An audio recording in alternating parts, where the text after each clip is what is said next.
இங்க ஒரு பையன் ஒரு பொண்ணு ரொம்பவே அழகா இருந்ததுனால அந்த பொண்ணை கல்யாணம் பண்ணி வீட்டுக்குமே கூட்டிட்டு வந்திருப்பான். அது மட்டும் இல்லாம வீட்டை ஃபுல்லாவே சுத்தி காமிச்சிட்டு இதுதான் நம்மளோட வீடு, இதுல எதனாச்சும் மாத்தணும் அப்படின்ற மாதிரி கேட்க இப்ப அந்த பொண்ணுமே ஒரு சில விஷயங்கள் மட்டும் மாத்தணும்னா ரொம்பவே அழகா இருக்கும். அது மட்டும் இல்லாம என்னோட அப்பா அம்மாலாம் வந்து தங்குறதுக்கு ஒரு பெட்ரூம் கூட இல்லையே அப்படின்னு சொல்லும்போது இப்ப அவனுமே நீ கல்யாணம் ஆச்சு அப்படின்னா என்னோட ப்ராப்பர்ட்டி, இதுக்கப்புறம் உன்னோட அப்பாவையும் அம்மாவையும் மறந்துடணும் அப்படின்ற மாதிரி சொல்லிடுறான். இப்ப மறுநாள் அந்த பையன் பூஜை ரூம்ல இருக்கும்போது கங்கை நீர் எடுத்துட்டு வா அப்படின்னு சொல்லி அந்த பொண்ணு கிட்ட கொடுத்தனுப்ப இப்ப அவனுமே போயிட்டு கங்கை நீர் எடுக்கும்போது அந்த தண்ணி கீழே வச்சிடறா. இதனால அவனுமே கோவப்பட்டு கங்கை நீர் இப்படிதான் கீழே வைப்பாங்களா, அது எவ்வளவு புனிதமான நீர் அப்படின்ற மாதிரி அந்த பொண்ணையுமே திட்டிட்டு இப்ப கண்டிப்பா நீ குளிச்சு ஆகணும் அப்படின்ற மாதிரி அந்த பொண்ணையுமே குளிப்பாட்டி இந்த கங்கை நீரை தலையில வச்சுக்கிட்டு 108 முறை போற்றி சொல்லு அப்படின்ற மாதிரி சொல்லிட்டு போயிடுறான். இப்ப ஆபீஸ் பண்ணதுக்கு அப்புறமா அவனோட ஃப்ரெண்ட்ஸ் எல்லாருமே இப்பதான் கல்யாணம் ஆயிருக்கு, எங்களெல்லாம் எப்ப இன்ட்ரோடியூஸ் பண்ண போற, ரொம்பவே அழகா இருக்காங்க உன்னோட வைஃப், சாப்பாடு எப்படி இருக்குமே தெரியலையே, ஒரு வாட்டி இன்ட்ரோடியூஸ் பண்ணலாம் இல்லையா அப்படின்னு சொல்லும்போது இப்ப இவனுமே கோவப்பட்டு நாங்க வெளியூர் கிளம்ப போறோம், அது மட்டும் இல்லாம என்னோட வைஃப் உங்க கூட கண்டிப்பா இன்ட்ரோடியூஸ் பண்ண மாட்டேன், நீங்க இன்ட்ரோடியூஸ் பண்ணி அவளை கடத்தின் போகிறதுக்கு பாக்குறீங்களா அப்படின்ற மாதிரி சொல்லிட்டு போயிடுவான். இப்போ ஒரு நாள் அந்த பொண்ணுமே வீட்டை விட்டு வெளியில வந்து காய்கறிமே வாங்க வந்திருப்பா. இப்ப அந்த நேரம் அவங்களோட பக்கத்து வீட்டுல இருக்க பொண்ணுமே உன்னை பார்த்தே ரொம்ப நாள் ஆச்சு, நீ கல்யாணம் ஆகி வந்ததுல இருந்தே உன்னை பார்க்கவே முடியல, என்னதான் பண்ணிக்கிட்டு இருக்க வீட்டுக்குள்ள அப்படின்னு சொல்லும்போது வீட்டுக்குள்ள நிறைய வேலைகள் இருக்கும், அதனால என்னால வெளியில வர முடியல,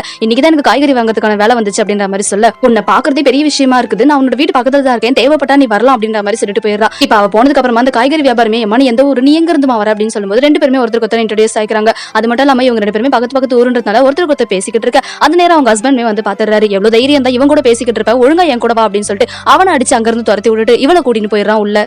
உனக்கு எவ்வளவு தைரியம் இருந்தா என் கூட பேசத்தை விட்டுவிட்டு மத்தவங்க கிட்ட எல்லாம் பேசி சிரிச்சுக்கிட்டு இருக்க, உனக்கு இவ்வளவுதான் மரியாதை, ஒழுங்கா இதுக்கப்புறம் வீட்டுக்குள்ள மட்டும் தான் இருக்கணும், உனக்கு தேவையான பொருளை நான் தான் வாங்கிட்டு வந்து கொடுப்பா, வீட்டை விட்டு வெளியில வந்தா அப்படின்னா உனக்கு என்ன நடக்குன்னு தெரியாது அப்படின்ற மாதிரி அந்த பொண்ணை மீத்திட்டு போயிடறான்.